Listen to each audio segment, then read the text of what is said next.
sport?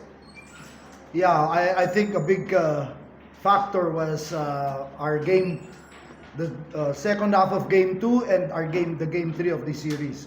Although we lost game 2, my message to the players in the dugout after the game was, hey, we've proven that we can play this team all Filipino. We almost pulled game 2 out, and that helped us to win game 3 even without an import.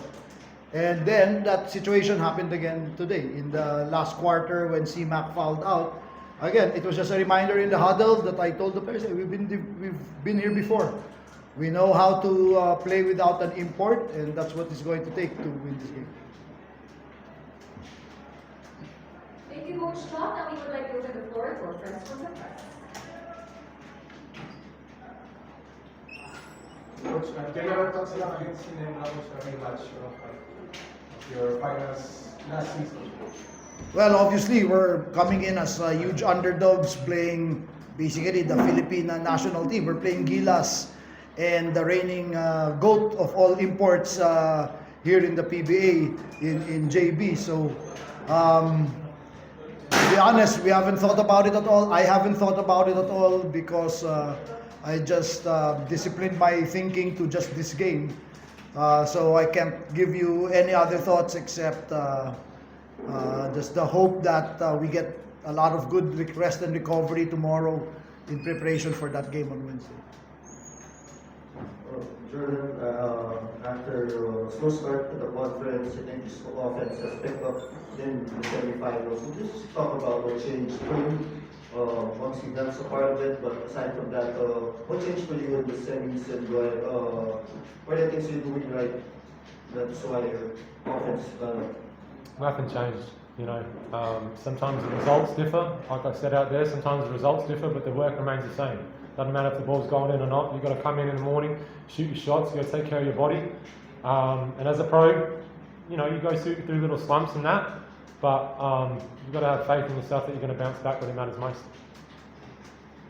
Coach, can you just talk about how poetic it is for you, lalo na parang for the rest of the conference, it's always been ball, and then the leg is Bacolod din, pero twice you needed your locals to get you to get the job done in game 3, and then today, just talk about how poetic this game is for you. Well, if you recall in our wins, even when Ball was here, even when we were winning, my comment has always been, you know, we barely won, but we really need a lot of production from the locals.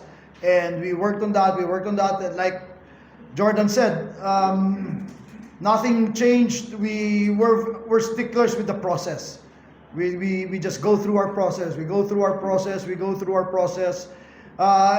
the outcome, we have no control over that. We have no control over winning or losing. The only control that we have is our process and our effort. So as long as we keep those two consistent, then we give ourselves a chance. But like Jordan said, in this game, there are misses, there are errors. But we always talk about this in our team. There are forgivable mistakes, there are unforgivable mistakes. So you shoot a good shot, it doesn't go in, that's fine. That's a forgivable mistake for us. We tell Jordan, shoot again. But if you don't come down on defense, your man beats you coming down on defense, or you come late for practice, that's why you cannot shoot because you were not able to get enough shots. That's unforgivable. That's an unforgivable error for us. So we're very big on our team in just recognizing what is the forgivable error and what's the unforgivable error. We make sure that we limit ourselves to those forgivable mistakes because basketball is not a game of perfect. So it's just the process. So, we just stay with the process, with Ball, without the import, with McCullough. We just stuck to our process. That's life too, hey? Yeah, Just hoops, that's life. just life, yeah. We always talk about that in sports as in life, yeah. Jordan, does this performance of your means that you are already free of any injuries like in the previous? I don't What know. about I the don't know- jigs? I don't know why people. Yeah, you know, I'm good. My body's good. The back's been good for ages. I don't know what we're going on with. Walang pupunahin. That's si Jerry. And Jordan, just your thoughts of having another shot at a championship after previously falling short, winning 14. Yeah, that means everything.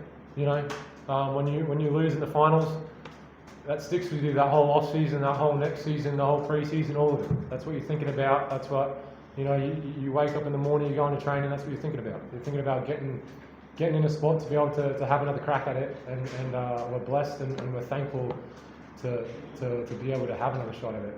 And I you know, we're going to give everything we've got, just like we did the last times, but we're going to keep coming back every time. We always talk about that. Let's get to the finals. Sometimes we'll win it, sometimes we won't. But at least we get ourselves there and give ourselves an opportunity. And unbelievable coming from 8th place, right? We had to win twice to get to the semis. And now we're here. We're what? 5th ba namin to? Our 5th straight finals appearance. So, you know, that's as long as we keep getting there, giving ourselves opportunities, and you know, we'll just take our chances as long as nandito kami. Coach, parehong MVP teams yung tinanggal niya. That's life. That's what we had to go through. Kailan ba yung tournament namin na puro San Miguel teams naman yung pinagdaanan namin. So, ganun talaga eh. We just have to go through the ringer. Getting to the finals is hard. It's very, very hard. But now that we're here, we should not be content. We should not be content. Coach, may iba lang yung posted na video ball. He said something about your campaign. May sinabi ba sa inyo heading into this finals?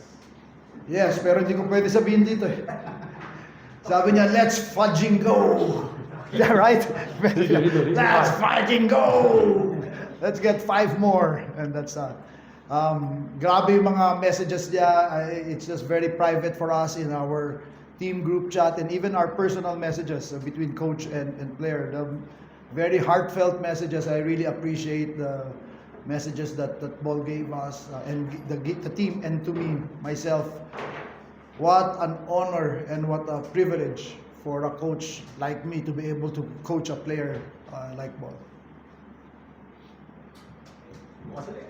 And that comes our post-game press conference. Thank you.